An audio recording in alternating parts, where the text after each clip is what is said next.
walgahii Global Congress dhufeetiin garuu kalee galgala isin dhufeetiin waan adda addaa isiniif ibsa kan jedhu yaada dubbadheen ture. Na haalli naaf mijaa'uu dhabee akkasumas immoo ganama kanallee halkan hedduu keessatti karaa isaa afuritti ka'ee anyway kanumaaf hedduu keessatti amma otoo walgahiin kun hin jalqabiin yaada tokko tokko isinii kennan jedheetiin bakka nagaan dhuftanii DJ Salii akkamii yeroo jalqabaatiif I guess namootni dhufaa jira illee naga jedhe namaan of persista. No, you go ahead first. Okay. Aye, qabxii hedduu irratti dubbachuun barbaada. Mee yeroo tokko naa obsaa qabxiilee isaan fudhadhaa. Wandalago? No, wandalago. Okay, dhiifama. Qabxii gara afurii tokko wajjin isin dubbadha jedheetiin garuu amma haala naaf mijoofnee fi waa'ee moo gabaabina irratti waan waadaa seeneef waada kiyya gahuu fi waada kiyya godhuu fi waa'ee kalee xalaabaa irratti maaliif Oromoodhaaf maaltu keessa ka jira ka jedhu yoo xaleecha salaaltanii guyyaa tokko san dura viidiyoo gabaabaa tokko dhufee isin dubbadhee ture. Barruun kalee White House baasee State Department baasee akkasumas immoo pirezidaantii fi itti aantuu pirezidaantii ta'anii ka baasan suni barruu baay'eedha akkuma agartanii barruu dhiibbaa guddaa kan dhufee jedhee achirratti hopefully dubbistan jedha yeroo biraa miidiyaa irratti illee dhufeen dubbadhee jedha garuu ka achirra jiru inni guddaani kan namni beekuu qabu achirratti olaaltanii jettan yes fookasiin dhibbatti kara kibba jedhama kara naannoo Tigraay jechuudha irratti dhiibbaa godhaa garuu karuu dhiibbaa haasaa konsernii isa irraa kara qabxiitti jijjiiruuf jechuudha. Haasaan engaddaa fi torbee kana warra mootummaa wajjin surre irratti waa hedduu assas kadhaa jiran. For long time waa'ee militaris ta'ee waa'ee direct engagementiin ture teebilii irra hin turre teebilii irra fuudhamee ture. Amma garuu akkamitti because mootummaa kana kadhatanii mootummaan kunii obsa Ameerikaan gooteef kana tuffii waan ta'eef namni guyyaa waan du'aa jiruu fi kan mootummaan ajjeesu qofa otoo hin ta'in illee kan warri TPLF illee ajjeessu jechuudha. Saniin dura yoo yaadatan taate achiin juunii wixata hin yaadadha juunii dhumarratti kara dhumarratti maqalee qabatte warri na obsi jedheen. Okay, so gara wixata qabattee jimaata sana UN walgahiitu tureeyyu. UN irratti lammoortiin guddaan kan muramuuf deemu jarri maqalee wixata qabattee hin jettee haala hedduu jijjiiramee of duuba deebi'ee jechuudha achi booda akkuma agartan naftanyoonni mootummaan amaarri warri kunniin martinuu advocacy ciccimaa irratti ture TPLF yakkamtoota godhuuf jechuudha. Obviously akkuma agartan kana barruun kalee bahe kun jaalalachuuyyuu hedduu miidhuuf deema jaalalachuu ammoo keessa galchuuf deema jechuudha. Kana is a very serious action fudhatu barbaadanii hatattamaan yoo ittiin deebinee kan jedhu qabxiisan keessa akka Oromootti kan bakka buunee warra White House illee kan haasofnu warra mootummoota kongiresii wajjin illee kamisuma dabreeyyuu kaasaa turre what it means for Oromo kan jedhu galee waa'ee hidhamtoota irraa akkasumas conversation dialogue dhiibamu kana irratti is it gonna be just what a Tigray or TDF if you mootummaa qofa moo akkam kan jedhu kana irratti so obviously amma fookasiin bakki namni irraa du'aa jiru yeroo baay'ee namni gaafatee jedhu Mali fi kan Oromoon dhagahamnee kan hin jedhu wanti tokko kan rakkisee jedhee at least mootummaan achi dhaqanii jedhanii naannoo Tigraay keessatti waraanni openly jira conventional wariitu jira lolatu jira naannoo Oromiyaa keessatti immoo dhiinsatu jira akka waraanni keenya jajjabaatee jiru sana argaa jirran hin beeknaa naannoo baadiyyaa hedduu tottoobatee jira garuu warra biyyaa asiitti dhaqee achi lafa laaluu fi wanta akka argaa hin jirru waan hin jirru kanaafiyyuu urgency the first thing is first resolution ka 97 ka dabre illee first is first kanaan du'insa naannoo Tigraay kana dhaabuudha. Kanaan because santu nama sammata jira garis waan sukkanneessa waan dalagaa jiraniif garuu achi dhufe ammoo absolutely utuu Oromoon keessa hin jiraatin gaafiin Oromoo otoo hin deebi'in Itoophiyaan tasgabboomti gaafii Afrikaa nagaa argatti kan jedhu sirrii maasirratti fudhatanii jiranii warra nu beeka. Anyway wixata kanaaf karaa kibxata kanaa karaan iyyuu Washington DC deemaa jira walgahii adda addaatii fi so it is I don't know makes with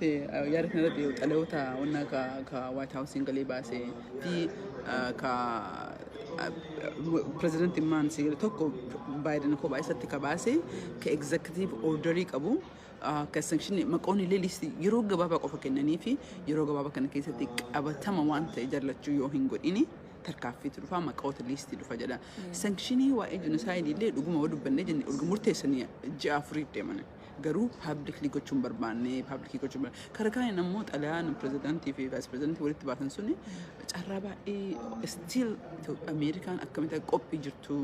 reconciliation irratti nama miidhame irratti biyya jaarsa irratti waa hedduu irratti qophii akka qabdu dubbatee jedha. Nevertheless haala mootummaan deemaa jiru kana irratti waan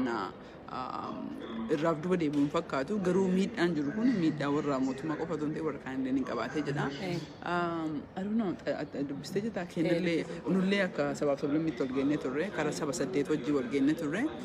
waa hedduu irratti yeroo biraa naasa'ee hin jedha amma wal geennee jalqabuuf deema. Haruun gaaffii qabda. Anillee xalayicha xiqqoo dubbisee jira akka Biden baasee which is waan baay'ee gaariidha keessattuu akka Oromootitti because you know the bottom line is that akka Abiyyi criminalii ta'e is clear keessattuu naannoo Amaaraatii fi milishaan Amaaraatii fi Abiyyi even including TPLF. And kuni baay'ee ifaa baay'ee waan nama gammachiisu qabxiilee adda addaatiin you know sectionii isaanii tuqanii lafa kaa'anii jiranii kun immoo waan hedduu xiinxallamee irra hojjetame it's not just like akkama amma warra Abiyyi jedhu juuntaa deeggaruu fi waan garaagaraa responsive ta'an malaaloo laatan xalayaa responsive Abiyyi directly isaaf deebisee argatanii jirtanii xalaa almost boo'ichuma si galee because yeroon itti dubbatan amma bira dabree jira. Garuu it's very good namtichi kun adeemsa inni deemaa jiru kaayyoon inni godhaa jiru mootummaa filannoo kijibaa adeemsisee torbaan lama booda mootummaa kijibaa deebi'ee uume achi booda constitution kana balleessee Itoophiyaa durii ijaaruudhaaf kan hin godhu kaayyoon isaa akka deemaa jiru sirna naftanyaa sana deebisuudhaaf amma wanti gaariin actionii kana akka fudhadhaa kana long time fudhadhaa jenneen amma akka Oromootti illee akka focus godhan meesaniif ol ga'uuf deemutti jira. I don't know gaaffilee warroonni isin qabdan gaaffii keessan irra ilaalaan jira. Usually computer irraa waan seenuu fi computer irraa yogguu seentee jettu commentii siif mul'isu har'a yeroo jalqabaatiif onnaa irraa seenaa jira. I don't know uummanni keenya gaaffii maal qabattee yaadda amma xalayaan sun xalaa hedduutu bahee jedhe detailii emergency ani pirezidaantiin Ameerikaa Itoophiyaan tasgabbii Itoophiyaatii fi tasgabbii gaanfa Afrikaa irratti aangoo natti kennamee qabadheetiin emergency baasee jira because jeequmsi Itoophiyaa keessa deemaa jiru waan yeroo namaaf kennu miti kan hin jedhu. Wantichi it's not about like an jechuu barbaadu wanni bahe resolutionin bahe sun it's not about America's power, it's about humanitarianism wanna amma Abiyyi fi warri Amaaraa biyyattii san keessatti hojjetaa jiran it's basically human right based waan beezii ta'e tokko akka amma Abiyyi miidiyaa isaaniitti irratti westiin akkana godhu colonizationii fi maarree fi ka jedhan kijiba olola isaan baasan sanii fi jalqabe the reality is that jalqabe realitiin jiru waa'ee humanitarianism waa'ee dhuma namaa beela kan immoo beelli kun mootummaatu iyyuu beekaa ka uumame malee beelli kun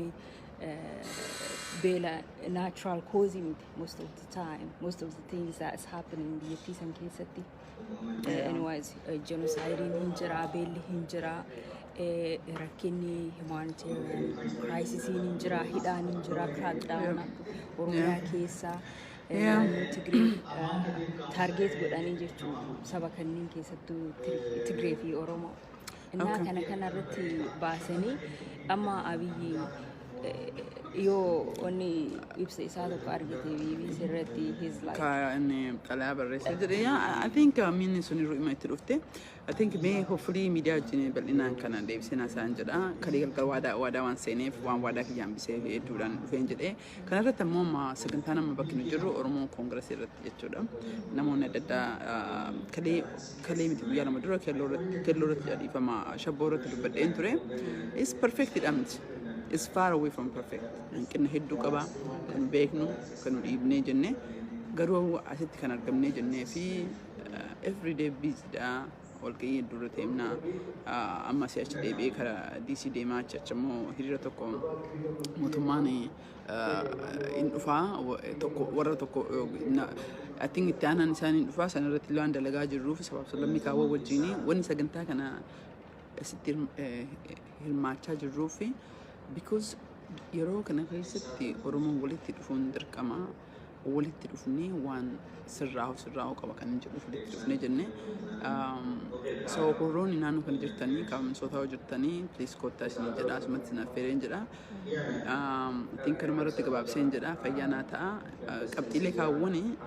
kan isin dubbachuu barbaadutu jira maybe galgaltii yoo manatti deebi'ee isin dubbadheen jedha galatoomaan jedha gara kiyyaan amsa biraa qabda ayye fayyaanaa ta'a na of olchaa